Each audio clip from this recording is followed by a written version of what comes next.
Mes très chers frères et sœurs, Assalamu alaikum wa rahmatullah wa barakatuh. Aujourd'hui, j'ai reçu une petite histoire sur mon WhatsApp et j'ai beaucoup aimé l'histoire et j'aimerais vous la partager. Donc, c'est l'histoire des tomates. Un enseignant a demandé à ses élèves d'apporter des tomates dans un sac en plastique à l'école. Chaque tomate devait recevoir le nom d'une personne que cet enfant déteste.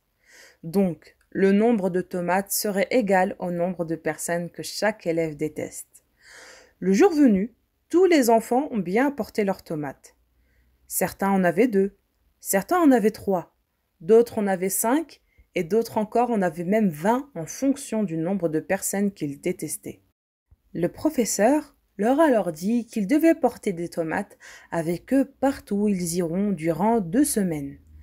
Comme les jours passaient, les enfants ont commencé à se plaindre du pourrissement et de l'odeur des tomates. Les enfants qui avaient beaucoup de tomates se plaignaient que c'était très lourd à transporter et que l'odeur les importunait. Après une semaine, l'enseignant a demandé aux élèves: comment avez-vous vécu cette semaine?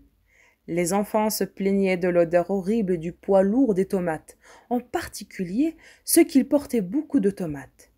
Alors, le professeur déclare: c'est très semblable à ce que vous portez dans votre cœur lorsque vous n'aimez pas certaines personnes. La haine rend le cœur malsain et vous portez cette haine partout.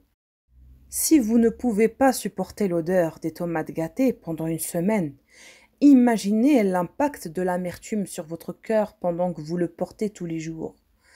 Le cœur est un beau jardin qui nécessite un nettoyage régulier des mauvaises herbes indésirables. Pardonnez à ceux qui vous ont énervé. Cela fait place à l'entreposage de bonnes choses. Et voilà, mes très chers frères et sœurs, nous sommes arrivés à la fin de l'histoire. Dumtum fi amatillah wa amani. Wassalamu alaikum wa rahmatullah wa barakatuh.